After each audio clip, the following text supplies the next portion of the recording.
పరిశుద్ధ లేఖన భాగము నుండి కొలస్సీలకు రాసిన పత్రిక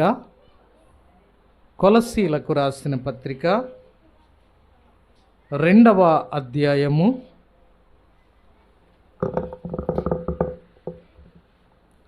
6వ వచనాన్ని చదువుకుందాము.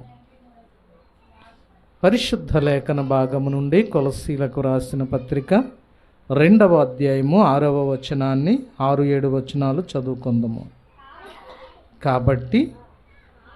కావున మీరు ప్రభువైన క్రీస్తు యేసును అంగీకరించిన విధముగా ఆయన యందు వేరు పారిన వారై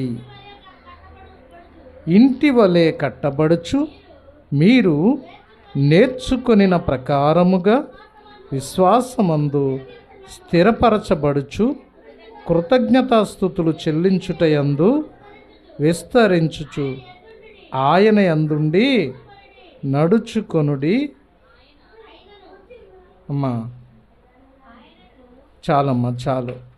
ఇక్కడ మనం చదువుకున్న ఈ వాక్యములో ఏమంటున్నాడంటే, అపోస్తలుడైన పౌలండి కొలస్సీ సంఘానికి ఈ విషయాలు రాస్తూ ఉన్నాడు. ఎందుకు ఈ విషయాలు రాస్తూ ఉన్నాడంటే, మరి అపోస్తలుడైన పౌలు ఎంతో ప్రార్థనాపూర్వకంగా ఆయా స్థలాలలో సంఘాలను కడుతూ అనేక మందిని యేసుక్రీస్తుకు పరిచయం చేస్తూ వచ్చారు. ప్రభు అయిన యేసును. ఎవరు? అపోస్తలుడైన పౌలు. అదే రీతిగా ఇక్కడ కొలస్సీ సంఘంలో కూడా ఒక సంఘాన్ని స్థాపించి ఎంతో చక్కగా వారిని దేవుని వద్దకు నడిపించాడన్నమాట. అంత క్రితము వారు అన్యులే, కానీ ఇప్పుడు ఎవరు? వారు ప్రభువైన యేసయ్యకు పిల్లలుగా ఉంటూ ఉన్నారు. అలాంటి పరిస్థితుల్లో పౌలు అంటున్నాడు, మీరు ప్రభువైన క్రీస్తు యేసును అంగీకరించిన విధముగా ఆయన అందు వేరు పారిన వారై. మీరు ఒకప్పుడు అన్యులుగా ఉన్నారు, కానీ ఇప్పుడు ఎవరిని అంగీకరించారు? ప్రభువైన యేసయ్యను మీ సొంత రక్షకునిగా, దేవునిగా మీరు అంగీకరించారు. ఆయన ఈ లోకానికి వచ్చిన లోకరక్షకుడని నమ్మి మన కొరకు ప్రాణం పెట్టి సిలువలో మరణించి తిరిగి లేచి పునరుద్ధానుడై ఆయన పరలోకానికి వెళ్ళాడు. కాబట్టి ఆయన రక్షకుడని మీరు నమ్మారు, యేసయ్యను మీరు అంగీకరించారు. లోకరక్షకునిగా అంగీకరించిన మీరు ఎలా ఉండాలంటే, క్రీస్తు యేసునందు వేరు పారిన వారై ఉండాలి. వేరు పారిన వారై ఉండాలి అని చెప్పి మాట్లాడుతున్నాడు అన్నమాట. వేరు పారిన వారై ఎలా ఉండాలంట? స్థిరముగా ఉండాలంటండి. ఎలా ఉండాలి? స్థిరముగా ఉండాలి అని చెప్పి పౌలు మాట్లాడుతూ ఉన్నాడు. ఎందుకు ఈ విషయాలు మాట్లాడుతూ ఉన్నాడు ఆ సంఘముతో అంటే, ఆ సంఘములో కొన్ని వ్యత్యాసాలు కనిపిస్తూ ఉన్నాయండి. వారు ప్రభువును అంగీకరించారు. వారిలో కొంతమంది యథార్థంగా జీవిస్తూ ఉన్నారు, కానీ కొంతమంది స్థిరత్వము లేని వారుగా, అటు ఇటు వెళ్ళేవారిగా, అటు ఇటు ఊగేవారిగా, సగము లోకము సగము దేవుడు అన్నట్లుగా జీవిస్తూ ఉన్నారు. అందుకని పౌలు మాట్లాడుతూ ఉన్నారు. ఏమని? మీరు దేవుని విశ్వసించారమ్మా. విశ్వసించిన మీరు ఎలా ఉండాలంటే, క్రీస్తు యేసునందు వేరు పారిన వారై ఉండాలి. వేరు పారడం అంటే ఏంటి? ఒక చెట్టు ఉన్నదండి. ఆ చెట్టు తుఫానులు వచ్చినా అది పడిపోకుండా ఉండాలంటే, గాలి వీచినప్పుడు దాని వేరు ఎలా ఉండాలి? భూమి లోపటికి చొచ్చుకొని వెళ్ళి ఉండాలి. అంత మాత్రమే కాదు, ఆ కొంగటి వేరు భూమి లోపలికి చొచ్చుకొని వెళ్ళిపోతే ప్రక్కనున్న వేళ్ళు సైడ్ నుండి భూమిలోకి వ్యాపిస్తాయన్నమాట. ఏ మొక్క అయితే ఆ రీతిగా వేరు లోపలికి వెళ్ళి ఉంటుందో, అది ఎన్ని తుఫానులు వచ్చినా, ఎంత పెద్ద గాలి వచ్చినా ఆ మొక్క గాలికి పడిపోదండి. కారణం ఏంటంటే ఆ వేరు లోనికి వెళ్ళిపోయింది కాబట్టి. దానికి కావలసినటువంటి పోషక పదార్థాలన్నీ కూడా భూమిలో నుండి తీసుకుంటుంది. తీసుకొని ఆ మొక్క చక్కగా పెరిగి పచ్చగా ఉండి కాయలు కాస్తుందండి, సమృద్ధి అయిన కాయలు. ఒకవేళ వేరు లోనికి వెళ్ళలేదనుకోండి, ఆ మొక్క ఒకవేళ ఎండ వేడిమి ఎక్కువైతే కనుక ఆ వేరు మాడిపోయి మొక్క ఏం చేస్తుంది, చనిపోతుంది. ఒకవేళ తుఫాను గాలి వస్తే కనుక ఆ మొక్క ఏమవుతుంది, పడిపోతుంది. వేరు లోనికి వెళ్ళని మొక్క. ఏ మొక్క అయితే వేరు లోనికి పారద్దో ఆ మొక్క స్థిరంగా ఉంటుందండి. ఎన్ని తుఫాన్లు వచ్చినా, ఎన్ని ఎండలు, నీటి ఎద్దడి కలిగిన ఎండలు విపరీతంగా మండిపోయినా కానీ ఆ మొక్క చావనే చావద్దు. మరి ప్రభు అయిన యేసుక్రీస్తును స్వరక్షకునిగా అంగీకరించిన నీవు నేను మనము క్రీస్తులో స్థిరంగా ఉండాలి అంటే మన వేరు ఎక్కడికి ఉండాలి, లోపలికి ఉండాలి. వేరు అంటే ఏంటండి? ఏంటా వేరు? విశ్వాసం అనేటటువంటి వేరు అన్నమాట.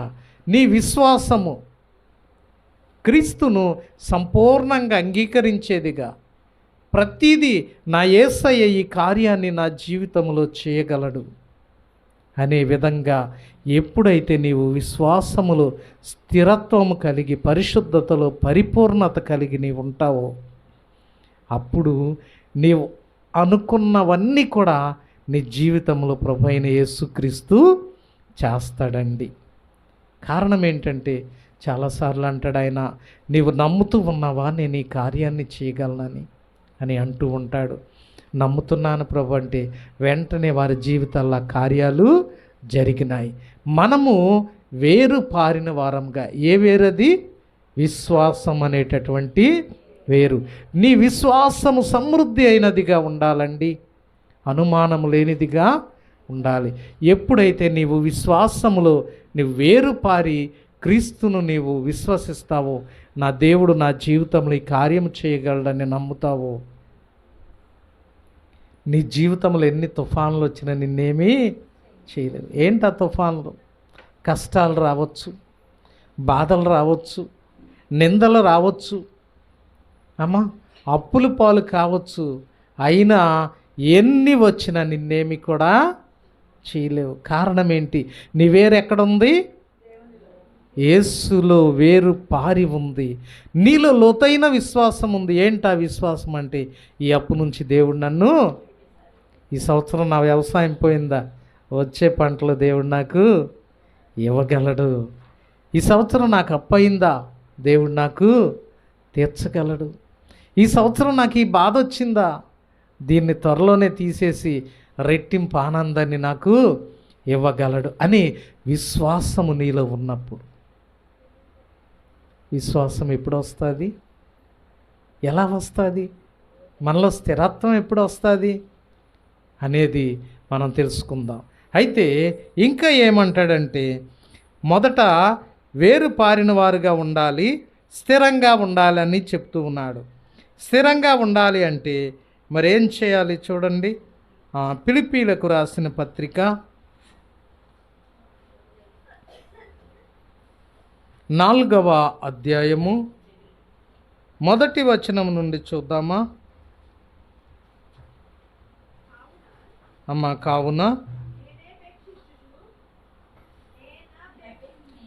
కావున నేను అపేక్షించు నా ప్రియ సహోదరులారా, నా ఆనందమును నా కిరీటమునయ్యున్న నా ప్రియులారా, ఇట్లు ప్రభునందు స్థిరులయ్యుండి. ఇక్కడ అపోస్తలుడైన పౌలు మాట్లాడుతూ ఉన్నాడు.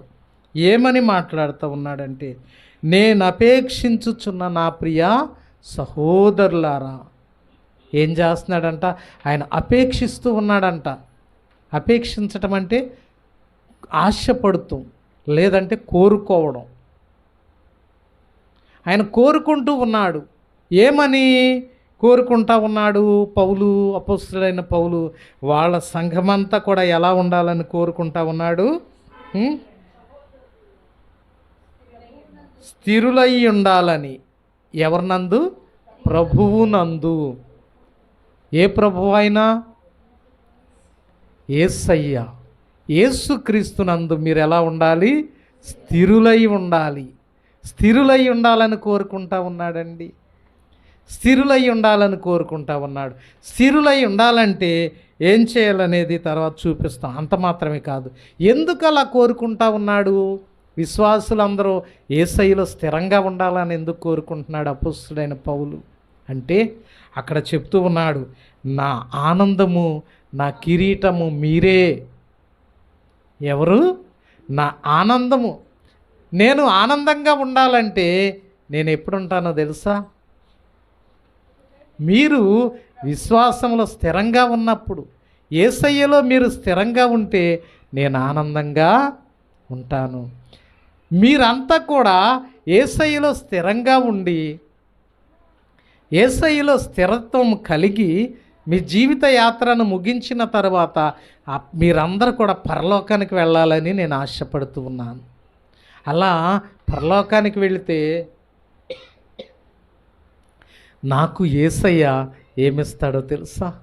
కిరీటం ఇస్తాడు. నా కిరీటం కూడా మీరే.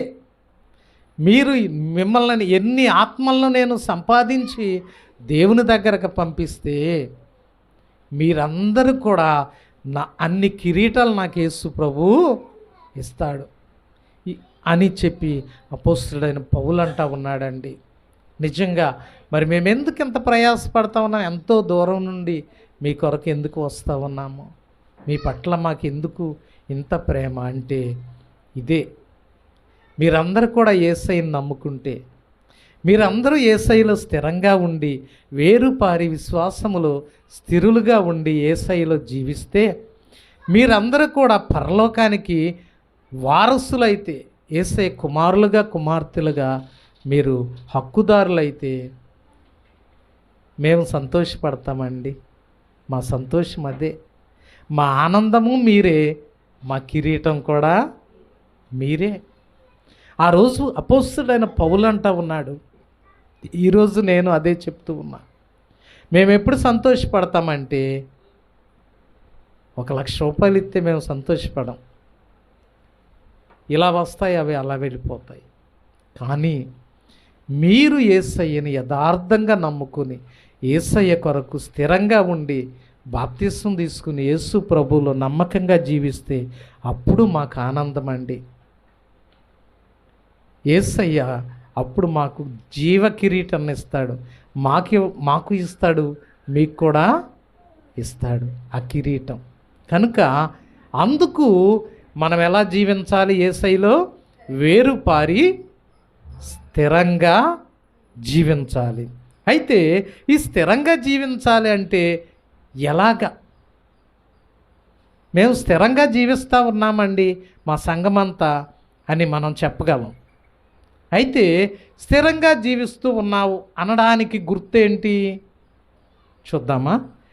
అక్కడే చదువుదాం. ప్రభువునందు ఏక మనస్సు గలవారై ఉండుడని యువోదియను సుంటికేను బతిమాలు కొనుచున్నాను. అక్కడ ఆగుదాం. ఇక్కడ ఆ సంఘంలో 2 ఉన్నారండి. ఆ 2 వ్యక్తులు పేర్లు ఏంటంటే యువోదియను, సుంటుకేను అనేవారు. వీళ్ళిద్దరు కూడా ఏం చేస్తున్నారంటే సంఘంలో 2 పార్టీలు పెట్టారండి. 2 పార్టీలు. ఆయన పక్కన ఒక 10 మందిని వేసుకున్నాడు, ఈయన పక్కన ఒక 10 మందిని వేసుకున్నాడు. ఆ సంఘాన్ని విడగొట్టేశారు. విడగొట్టేసి వీళ్ళంతా నా కుటుంబం, వీళ్ళ నా వాళ్ళు, వాళ్ళంతా నీ కుటుంబం. ఇప్పుడు పండగ వచ్చిందనుకోండి, ఈయనకి ఆయనకి పడతాం. అమ్మా అయ్యగారు ఏదన్నా చెప్పారనుకోండి, వాడు చేయటమేంటి నేను చేస్తా, నేను చేయటమేంటి వాడు చేయాలి. ఇలాగా ఇద్దరు కలిసి 2 పార్టీలు కట్టి ఆ సంఘాన్ని ఏం చేస్తున్నారు? విడగొడుతున్నారన్నమాట. ఇప్పుడు వాళ్ళందరూ మనసులన్నీ కలుస్తున్నాయా? వాళ్ళ మనసులు ఆయన పక్షాన కొంతమంది ఉన్నారు, ఈయన పక్షాన కొంతమంది ఉన్నారు. ఇప్పుడు అలా ఉంటే దేవుని సేవకుడు సంతోషపడతాడా? పడతాడా? సంతోషపడ్డాం. మీరందరూ కలిసి ఉంటేనండి మేము సంతోషపడతాం. మా ఆనందమైన మీరే, మా కిరీటమైన, మా ధనమైన మీరే, మా ధాన్యమైన, మా వెండి బంగారాలు కూడా మీరేనండి. మేము సంతోషంగా ఉండాలంటే మీరందరూ ఏక మనస్సు కలిగి ఉన్నప్పుడు దేవుని సేవకుడు ఏం చేస్తాడు? సంతోషపడతాడు. చాలా సంఘాల్లో అలా ఉండరండి. ఆయన పక్కన కొంతమంది, ఈయన పక్కన కొంతమంది. పాస్టర్ గారు వాళ్ళ పక్కన ఉంటాడు, వీళ్ళ పక్కన ఉండడం, వీళ్ళ పక్కన ఉంటే వాళ్ళ పక్కన మాట్లాడడం. దేవుని సేవకుడు అనేవాడు అందరినీ ఒకే మనసుతో ప్రేమించాలండి. రూపాయి ఉన్న వాళ్ళని ఒకలాగా, రూపాయి లేని వాళ్ళని ఒకలాగా చూడకూడదు. దేవుని సేవకునికి అందరూ ఒకటేనండి. అలాగే మీరు కూడా ఎలా ఉండాలి? మన సంఘంలో లేని వాళ్ళు వచ్చారనుకోండి, బాగా పేదోళ్ళు, వాళ్ళు చెప్పారనుకోండి, చెప్తుంటే వినకుండా వెళ్ళిపోతారా? వెళ్ళకూడదు. ఆ బాధ చెప్తున్నప్పుడు మనం వినాలి. విశ్వాసులు అలా పట్టించుకోకుండా ఉండకూడదు. దేవుని సేవకుడు కూడా అలాగా పట్టించుకోకుండా ఉండకూడదు. అందరూ సంఘమంతా ఎలా ఉండాలంటే ఒకే మనసు కలిగి ఉండాలండి. ఒకే మాట మీద ఉండాలి. ఇది చేద్దామంటే దేవుని సేవకుడు అది అందరూ కలిసి సంఘమంతా అంగీకరించి అలాగా చేసుకోవాలి. అలా చేసుకోవాలి. అదేంటయ్య గారు ఇది మాకెందుకు చెప్తున్నారు? మేము అలా లేం కదా. మీరు అలా లేరు, మీరు చాలా మంచోళ్ళు. కానీ మనం స్థిరంగా ఉండటం అంటే ఏంటంటే, విశ్వాసంలో మనం స్థిరత్వంగా ఉండటం అంటే మనందరం మొట్టమొదట మనకి ఏం కావాలి? ఏక మనస్సు కావాలి. ఏక మనస్సు ఉన్నప్పుడు ఆ సంఘంలో కలతలు రావండి, కక్షలు రావండి, విభేదాలు రావండి, వాళ్ళు ఎక్కువ వీళ్ళ తక్కువ అనే మనస్సు రాదండి. అందుకని మొట్టమొదట మనం చేయాల్సిందేంటి? ఏక మనస్సు కలిగి ఉండాలి. ఏక మనస్సు అంటే ఏంటండి? వాళ్ళతో మేము మాట్లాడమండి. అమ్మ ఆమెని ప్రార్థనకు రమ్మండి అమ్మ అని చెప్పి అయ్యగారికి చెప్పారనుకోండి, వాళ్ళతో మేము మాట్లాడట్లేదండి. ఏమ్మా వాళ్ళ మేము దెబ్బలాడుకున్నామండి. అది అప్పుడు ఏక మనసా ద్విమనసా? ఏక మనసు కాదు. ఏక మనసు అంటే సంఘంలో అందరూ కూడా ఒక తల్లి బిడ్డల్లాగా ఉండాలన్నమాట. అన్నదమ్ముల్లాగా, అక్క చెల్లెల్లాగా ఉండాలి తప్ప మరి వాళ్ళ వేరండి, వాళ్ళ కులం వేరండి, మా కులం వేరండి, వాళ్ళ అదండి మేము ఇదండి, అది ఏక మనసు అవుద్దా? కులాల తారతమ్యత ఉండకూడదు. నీవారు నావారు అనే విభేదము ఉండకూడదు. దేవుని సేవకుడికి ఉండకూడదు, విశ్వాసులకు కూడా ఉండకూడదు. ఉదాహరణకి ఒక ఆమెకి దెబ్బ తగిలిందనుకోండి, ఆమెకి ఎవరు లేరు సపోర్టు. మనకు తెలిసింది, మన సంఘంలో ఆమెకి తెలిసినప్పుడు మనం ఏం చేయాలి? అమ్మో మా సంఘం అని మనం చేయగలిగినంత సహాయాన్ని ఆమెకు చేయాలి. నువ్వు ప్రార్థనా సహాయం చేయగలుగుతావా? చెయ్యి. ధన సహాయం చేయగలుగుతావా? చెయ్యి. ఏ సహాయం చేయగలిగినా సహాయం చేసేవారిగా ఉండాలి. ఏక మనసు, ఒకే మాట మీద సంఘమంతా ఉండాలి. ఎప్పుడైతే అలా ఉంటుందో ఆ సంఘం ఏమవుతుంది? వర్ధిల్లుతుంది. సంఘం వర్ధిల్లటమే కాదు, సంఘం వర్ధిల్లితే కుటుంబాలు దీవించబడతాయి అన్నమాట.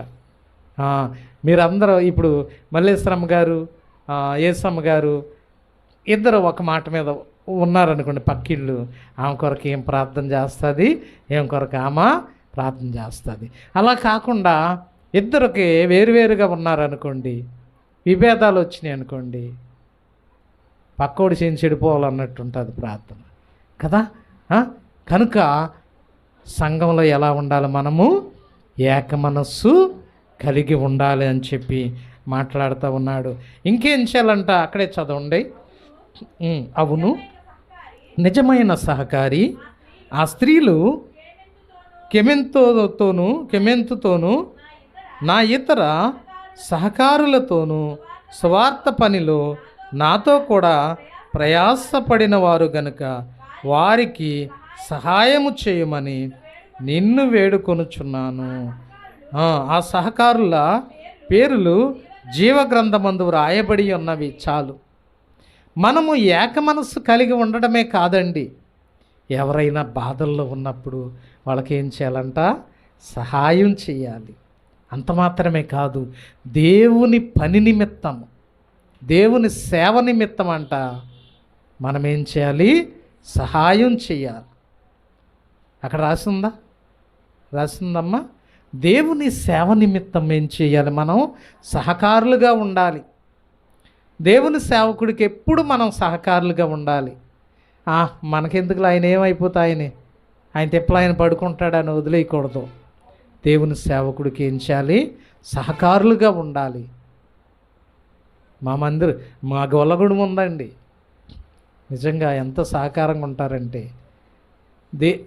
చర్చిలో ఏ అవసరత ఉన్నా అస్సలు సంఘమే భరిస్తుందండి. పండగలు చేయాలన్నా వాళ్ళే చేసుకుంటారు, ₹1 పాస్టర్ గారిని అడగరు. తర్వాత ఆఖరికి కరెంటు బిల్లుతో సహా వాళ్ళే కడతారండి. పాస్టర్ గారి ఇంటి బిల్లు, ఇంటి current bill, church current bill అన్నీ కూడా వాళ్ళే కడతారు ప్రతీ నెల. అలా ఉంటే దేవుని సేవకునికి భారం అనిపిస్తుందా? అనిపించదు. అయితే ఇక్కడ చెప్తూ ఉన్నాడు అపొస్తలుడైన పౌలు, మీరు ఎలా ఉండాలి? ఏక మనస్సు కలిగి ఉండాలి సంఘమంతా మొదట. తరువాత దేవుని సేవ పరిచర్య నిమిత్తం సేవకులకు సహకారులుగా ఉండాలి అని చెప్తూ ఉన్నాడు అన్నమాట. ఎలా ఉండాలంట? సేవకులకి సహకారులుగా. చూడండి, అలా ఉంటే గనుక సహకారులుగా ఉంటే గనుక మీ పేర్లు ఎక్కడ రాయబడతాయి? జీవగ్రంథమందు రాయబడాలి మీ పేరంటే. ఎవరికి సహకారులుగా ఉండాలి? దేవుని సేవ నిమిత్తము సహకారులుగా ఉండాలి దేవుని సేవకులకు అని చెప్పి అపొస్తలుడైన పౌలు మాట్లాడుతూ ఉన్నాడండి. అప్పుడు మనం స్థిరులుగా ఉన్నట్టు అన్నమాట. ఎలా ఉన్నట్టు? స్థిరులుగా ఉండటం అంటే ఏంటి ఇప్పుడు చెప్పండి? సంఘమంతా ఏక మనసు కలిగి ఉండాలి. తరువాత దేవుని సేవా పరిచర్య నిమిత్తము దేవుని సేవకులకు మనము సహకారులుగా ఉండాలి. అలా ఉన్నప్పుడండి మనం ఎలా ఉన్నట్టు? దేవునిలో స్థిరంగా ఉన్నట్టు అన్నమాట అని చెప్పి మరి అపొస్తలుడైన పౌలు తెలియచేస్తా ఉన్నాడు. ఇంకా ఏమంటాడంటే, ఎల్లప్పుడూ ప్రభునందు ఆనందించుడి, మరలా చెప్పుచున్నాను ఆనందించుడి. ఎవరందు ఆనందించాలి మనం? నువ్వు స్థిరంగా ఉన్నావంటే ఎవరిని బట్టి ఆనందిస్తావు? ప్రభువును బట్టి ఆనందిస్తావు. ప్రభువును బట్టి, యేసయ్యను బట్టి ఆనందిస్తావు. యేసయ్యతోనే ఆనందిస్తావు, యేసయ్యలోనే ఆనందిస్తావు. చూడండి, ఈ సంఘానికి ఆయన నేర్పిస్తున్న విషయాలు. మొదట మీరు ఎలా ఉండాలి? ఏక మనసు కలిగి ఉండాలి. రెండవదిగా మీరందరూ దేవుని సేవకులకు సహకారులుగా ఉండాలి. అలా సహకారులుగా ఉంటే మీ పేర్లు ఎక్కడ రాయబడతాయో తెలుసా? జీవగ్రంథమందు. దేవుని జీవగ్రంథం. నీవు చేసిన దేవుని కొరకు ఖర్చు చేసిన ప్రతి రూపాయి, ప్రతి పైసా కూడా దేవుడు అక్కడ రాసి ఉంచుతాడంట. ఫలానా యేసమ్మ గారు ఫలానా పని కోసం నా మందిర సేవ నిమిత్తం ఇది చేశారు, ఫలానా జియమ్మ గారు ఇది చేశారు, ఫలానా శారమ్మ గారు ఇలా చేశారు, ఫలానా హన్నా గారు ఇలా చేశారు, ఫలానా మల్లేశ్వరమ్మ గారు ఇలా చేశారు. ప్రతీది కూడా ఎవరు రాసి ఉంచుతారంట? యేసయ్య రాసుకుంటా ఉన్నాడు. ఒకవేళ పాస్టర్ గారు మర్చిపోవచ్చు, అసలు నేను పట్టించుకోపోవచ్చు, కానీ ఎవరు రాస్తున్నారు? ఆయన జీవగ్రంథంలో రాస్తున్నాడండి. అలా ఉన్నప్పుడు నీవు దేవునిలో స్థిరంగా ఉన్నట్టు కనుక ప్రభువునందు ఆనందించండి. ఇలా చేసి మీరు ప్రభువులో ఆనందించమని చెప్తున్నాడు. మరలా చెప్తున్నాను, ప్రభువునందు ఆనందించుడి. ఎవరైతే అలా చేస్తారో వాళ్ళ ప్రభువులో ఆనందించగలుగుతారు. ఎవరికి చేయాలి? దేవుని పని నిమిత్తం చేయాలి, దేవుని సేవకులకు చేయాలి. మనందరం కూడా ఏక మనసు కలిగి ఉండాలి. ఎప్పుడు మనం సంఘంలో వాళ్ళు దెబ్బలాడుకోకూడదండి, దెబ్బలాడుకోకూడదు. చూడండి, మరి మీరు అందరూ చేసేవారే, అందరూ చేసేవారే, కానీ మనం వర్ధిల్లిన కొలది ఏం చేయాలి? దేవునికి చేయాలి. చూడండి, రీసెంట్గా ఆ బల్బు పోయింది. బల్బు పోతే ఎవరు తేవాలి? నేను తేవాలి. మరి ఎవరు తెచ్చారు? సీతమ్మ గారు తెచ్చేశారు, శారమ్మ గారు. మరి మ్యాట్లు లేవు, పోయినాయి, కొత్తవి కొన్నారు. ఎవరు తేవాలి? నేను తేవాలి. మరి ఎందుకు చేస్తున్నారు? నిజమైన దేవుని పిల్లల్లో ఇలా ఉండాలండి. రాసించాడు కదా అక్కడ, సేవకులకి ఎలా ఉండాలి? సహకారులుగా ఉండాలి, సహకారులుగా. మీరందరూ చేస్తారు, నాకు తెలుసు, చేసేవారే. ఇంకా దేవుడు చేసిన కొలది దేవుడు ఏం చేస్తాడు? మనలను దీవిస్తాడన్నమాట, ఆశీర్వదిస్తాడు. అంతేగాని ఎలా ఉండకూడదు? స్థిరంగా ఉండటం అంటే ఇది. మరి అస్థిరంగా ఉండటం అంటే ఇంకేంటో చూడండి. అస్థిరంగా ఉండటం అంటే కొలసీలకు రాసిన పత్రిక మనం తీసాం కదా, 2వ అధ్యాయంలోనే 16వ వచనం చదవండి. అస్థిరంగా ఉండటం అంటే ఏంటో. కాబట్టి అన్నపానముల విషయంలోను, పండుగ, అమావాస్య, విశ్రాంతి దినము అను వాటి విషయంలోను అయినను మీకు తీర్పు తీర్చ ఎవనికి అవకాశం ఇయ్యకుడి. ఇవి రాబో వాటి ఛాయే కానీ నిజస్వరూపము క్రీస్తులో ఉన్నది. చూసారా? ఏం చేస్తారంటే, అస్థిరంగా ఉన్నవాళ్ళు ఏం చేస్తారో తెలుసా? స్థిరంగా ఉన్నవాళ్ళు ఎలా ఉంటారని మనం నేర్చుకున్నాము. ఏక మనసు కలిగి ఉండాలి, అందరూ గొడవలు పడకూడదు. సంఘంలో ఎవరు కూడా అందరం ఒకే మనస్సు. ఏసమ్ గారు మా సంఘస్థురాలే, ఆమెకు అపాయం, ఆమెకు ఏదన్నా అవసరం వచ్చిందా సహాయం చేయండి. పలానచ్చమ్మ గారు మా సంఘమే, ఆమెకు ఏదన్నా కావాలా సహాయం చేయండి. అంతేగాని గొడవ పడకూడదు. ఏక మనసు కలిగి ప్రేమ కలిగి ఉండాలి. రెండవది ఏమని నేర్చుకున్నాము? ప్రేమ కలిగి ఉండాలి. తర్వాత దేవుని సేవకులకి ఎలా ఉండాలి? మనం సహకారులుగా. ఫ్యాన్ పోయింది, అయ్యగారు బాగు చేసుకుంటాడు, మనకెందుకులే.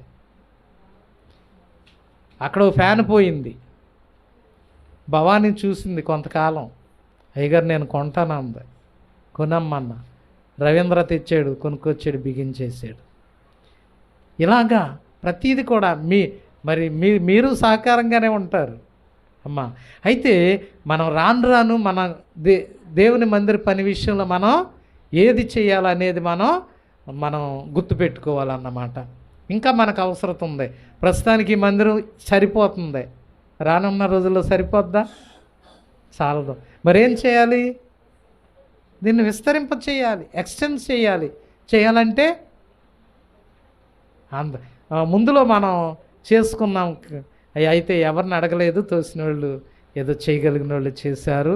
చేయగలిగింది దేవుని కృపను బట్టి ఎలా చేసుకోగలిగింది. రానున్న దినాల్లో ఈ మందిరం సరిపోదు, ఎక్స్టెండ్ చేయాలి. మన పిల్లలు పెద్ద అవుతున్నారు. పొద్దుట ఇందాక చూసేసరికి నాకు అదే అనిపించింది.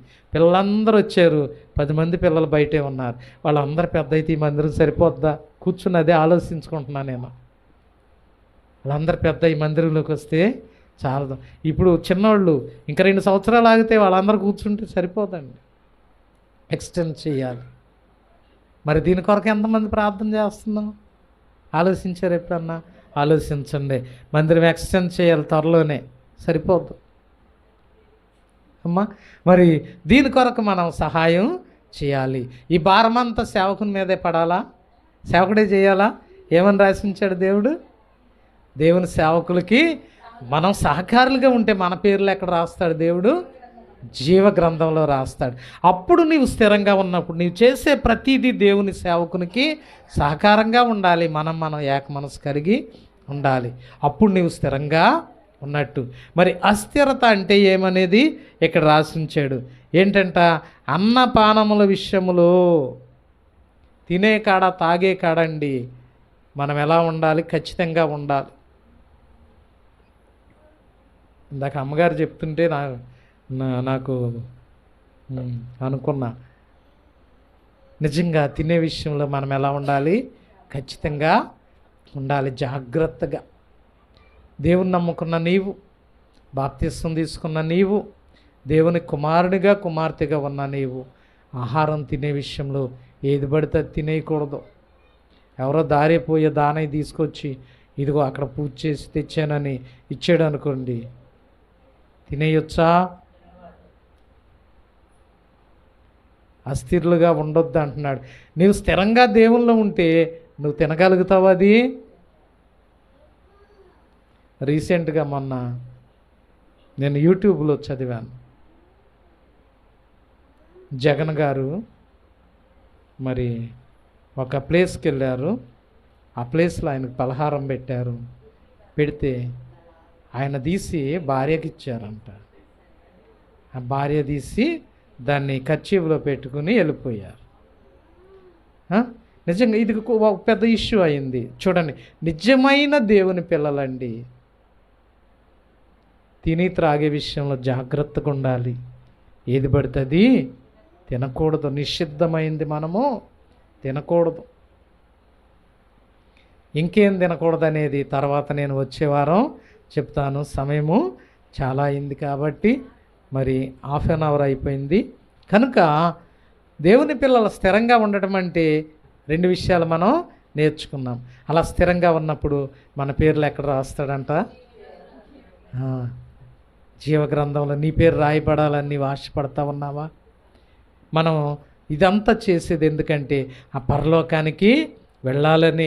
ఆ పరలోకానికి నీ వెళ్ళాలంటే నీ పేరు దేవుని జీవగ్రంథంలో రాయబడాలి. వ్రాయబడితే కనుక మరి ఆ పరలోకానికి నీవు హక్కుదారురాలుగా ఉంటావు. అలా ఉండాలి అంటే మనం ఈ విషయాల్లో ఖచ్చితంగా ఉండాలి. తినే విషయంలో జాగ్రత్తగా ఉండాలి. ఎవరైతే పెడుతుంది తినేయకూడదు, తిని తాగే విషయంలో. ఇంకా చూడండి, మరి కొంతమంది ఏంటి మళ్ళీ వచ్చే వారమా అన్నట్టు చూస్తున్నారు. నా ముఖాలు ఇంకా చెప్పేస్తే బాగుంటుంది అన్నట్టు చూస్తున్నారు. ఊరికే హింట్ ఇచ్చి వదిలేస్తాను నేను. చూడండి, పండుగ అమావాస్య పండుగల విషయంలో కూడా జాగ్రత్తగా ఉండాలి.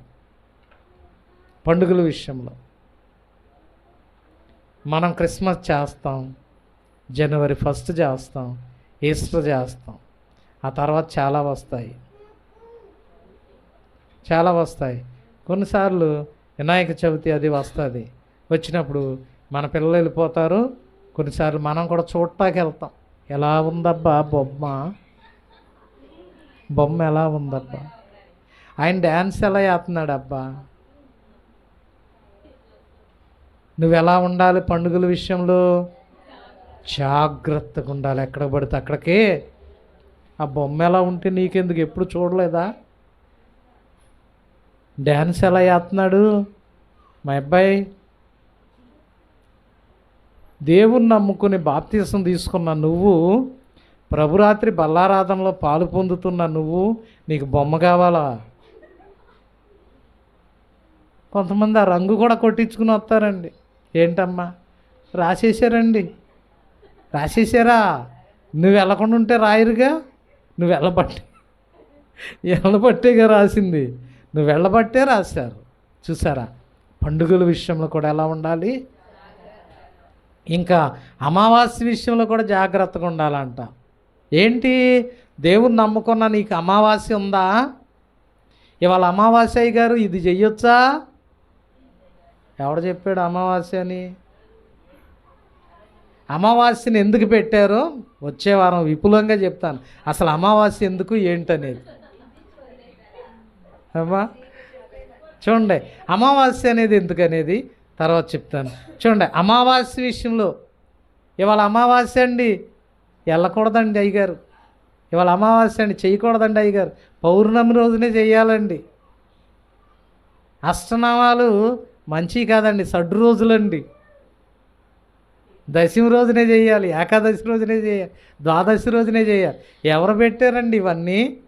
యేసయ్య 7 రోజులు 6 రోజులు పనిచేశాడు, ఒకే రోజు చేయొద్దు అన్నాడు. ఏ రోజు అది? ఆదివారం విశ్రాంతి, అమావాస్య ఆదివారం విశ్రాంతి దినాన్ని చేయొద్దని దేవుడు చెప్తే అమావాస్యని చేయరంటండి. ఇదే దేవుడు చెప్పాడు. నక్షత్ర శాస్త్రం చెప్పిందంట. ఏ శాస్త్రం? నక్షత్ర శాస్త్రం, చుక్కల శాస్త్రం, నక్షత్ర శాస్త్రం. ఈ దేవుడు రాశాడు. దేవుడు రాశాడా? అమావాస్య చూడండి, అలాగే అమావాస్య అంట. ఇంకా విశ్రాంతి దినమాను వాటి విషయంలో, ఇదిగో విశ్రాంతి దినం ఆదివారం వస్తుంది. ఏమైందిలే ఈ వారం వెళ్ళపోతే ప్రార్థనకి, ఈ ఒక్క వారమే, వచ్చే వారం వెళ్దాం, ఎగ్గొట్టేస్తారు. విశ్రాంతి దినాన్ని పరిశుద్ధంగా ఆచరించుటకు జ్ఞాపకం ఉంచుకో అని చెప్పాడు కదా దేవుడు. జ్ఞాపకం ఉంచుకో అన్నదాన్నే మర్చిపోతావా? ఈ విషయంలో కూడా జాగ్రత్తగా పాటించకపోతే నీలో స్థిరత్వం ఉన్నట, అస్థిరత్వమా? చూసారా? ఒక్క ఆదివారం కూడా నీవు మందిరానికి మానకూడదు. అమావాస్య పౌర్ణాలు చూడకూడదు. దేవుని పిల్లలు ఏవి పడితే తినేయకూడదు. పండుగలు ఏ పండుగలు పడితే చేయకూడదు. అన్ని పండుగలేగా, ఏమైందిలే చేతే అనుకుంటారు. ఆ రోజున ఖచ్చితంగా ముగ్గెయ్యాలి, సాగనంపాలి, ముగ్గెయ్యాలి. చూడండి, ఇలాంటి విషయాల్లో జాగ్రత్తగా ఉండాలి. అలా ఉన్నప్పుడు నీలో ఏమి లేదు, స్థిరత్వంగా ఉంటే నువ్వు అందరితో సమాధానంగా ఉంటావు, అందరిని ప్రేమిస్తావు, దేవుని పనికి నీవు సహకారిగా ఉంటావు, దేవునికి ఏది అవసరం అది చేస్తావు. అంతేగాని ఈ కాదు చెయ్యాల్సింది. దేవుని పిల్లలు పండగ ఎలా ఉంటుంది చూసొస్తా, ఏం చూసొస్తా, అది నీ వెనకాల వస్తుంది. సాయంత్రం నీ వెనకాలే వచ్చేద్దే, వచ్చి ఒక 6 రోజులు నిద్ర పట్టనివ్వదు. అప్పుడు మళ్ళీ గుర్తు వస్తుంది. ఈ వెళ్ళింది గుర్తురాదు నీకు. నాకు ఇలా వెళ్తే వచ్చిందని గుర్తురాదు. తర్వాత వస్తావు దేవుని సేవకుడి దగ్గరికి వచ్చి, అయ్యగారు నిద్ర పడతలేదండి, రాళ్ళేస్తుంది, రాత్రులు రాళ్ళేస్తుందా? పక్కన వచ్చి ఎదురుగా నిలబడుతుంది, నల్లగా నిలబడుతుందా? ఎందుకు? చూసారా? నువ్వేమయ్యావు? దేవుని స్థిరంగా ఉండమంటే నువ్వేమయ్యావు? తప్పిపోయావు. అస్థిరత్వం నీలోకి వచ్చింది కాబట్టి దానికి అవకాశము దొరికింది. ఇలాగా మరి ఈ విషయాలన్నింటిలో కూడా చూడండి, విశ్రాంతి దినము అని వాటి విషయంలోనైనాను మీకు తీర్పు తీర్చ ఎవరికి అవకాశం ఇయ్యకుడి. తీర్పు తీరుస్తారు. ఏమని? ఆ బాప్తీసం తీసుకుందిగా, ఎవరేది పెడితే తినేస్తుంది ఏంటామా అంటారు. అనరా? తినేతే అదిగో ఆ తీర్పు తీర్చడానికి అవకాశం ఇవ్వద్దని దేవుడు చెప్తున్నాడు. ఆ బాప్తీసం తీసుకుంది, ఎవరేది పెట్టినా తినేద్దా అయ్యగారు? తినేద్దా? మరి నీలో స్థిరత్వం ఉన్నట్ట లేనట్ట? అలా తీర్చడానికి అవకాశం ఇవ్వద్దని చెప్తున్నాడు దేవుడు. ఇంకేంటి? అన్నీ తినేస్తావు, అన్ని పండుగలు చేసేస్తావు, అమావాస్య వస్తే బయటికి వెళ్ళవు, ఏది చెయ్యు. చూసారు ఈ పట్టింపులండి. తర్వాత ఇంకేంటి? రాబో వాటి ఛాయే కానీ నిజస్వరూపం ఎవరిలో ఉంది? అస్సలు క్రీస్తులో ఉందండి. అంతా యేసయ్యను నమ్ముకున్న వారికి అమావాస్య ఏమీ చేయదు, ఏం చేయదు. నిజమైన స్వరూపం క్రీస్తులో ఉందే తప్ప అమావాస్య అనేది అదొక నీడే. నిన్నేం చేస్తుంది? ఏమైనా చేస్తుందా? మరి అమావాస్యలో అన్నీ చేసేస్తాం మేము చాలాసార్లు. అమావాస్య ఉండదు, పౌర్ణమి ఉండదు. దేవుడు సృష్టించిన రోజులు అన్ని రోజులు పనిచేశాడు. 6 రోజులు దేవుడు సృష్టిని చేశాడు. 7వ రోజునే విశ్రాంతి తీసుకోమన్నాడు. ఆ రోజు వదిలేస్తావు, అమావాస్య మాత్రం చక్కగా గుర్తుంటుంది. దేవుడు చెప్పింది గుర్తుండదే. కనుక నీలో స్థిరత్వం ఉంటే ఈ అమావాస్యలను పట్టించుకోవు, అందరి పండుగలు నువ్వు చెయ్యవు. ఆదివారం మానేసి తీర్పు తీర్చడానికి ఎవరికి అవకాశం నువ్వు ఇవ్వవు. ఒక ఆమె నాకు ఫోన్ చేసి అంటుంది, అయ్యగారు వాళ్ళ ఆమె ఆదివారం అసలు మందిరానికి వెళ్దండి. నేను చాలా పరిశుద్ధురాలని, ప్రార్థనా పరురాలని అంటుంది. మీరు ఏమనుకున్నా సరే ఆమె ఆదివారం ప్రార్థనకి వెళ్దండి. మరి తీర్పు తీర్చిందా లేదా? నువ్వు వెళ్ళపోతే నీకు తీర్పు తీర్చరా? చూసారా? అలా అవకాశం ఇవ్వద్దని చెప్తున్నాడు దేవుడు. అలా అవకాశం ఇస్తే నీలో ఏం లేదు, అన్నీ ఉన్నాకంట అక్కడే ఉంటుందంట, లేదంట అటుగా లేతట్టు ఇటుగా లేత ఇటు. నీలో స్థిరత్వం లేకపోతే అటు ఎగురుతావు ఇటు ఎగురుతావు, ఆ పండగ చేస్తావు ఈ పండగ చేస్తావు, అమావాస్య చూస్తావు ప్రార్థన చేసుకుంటావు, సగం అటు. అలా ఉండకూడదు. దేవుని పిల్లలు ఎలా ఉండాలని చెప్తున్నాడు? ఎలా ఉండాలని చెప్తున్నాడు? స్థిరముగా. ఎలా ఉండాలి? స్థిరముగా ఉండాలి. స్థిరముగా. ఇంకా ఏమని చెప్పాడు? చదువుకున్నాముగా మనం 6వ వచనంలో, వేరు పారిన వారై. ఎలా ఉండాలి? వేరు పారిన వారిగా. ఎవరిలో వేరు పారాలి? క్రీస్తులు. నీకు లోతైన విశ్వాసం ఉంటే అమావాస్య నువ్వు పట్టించుకోవు.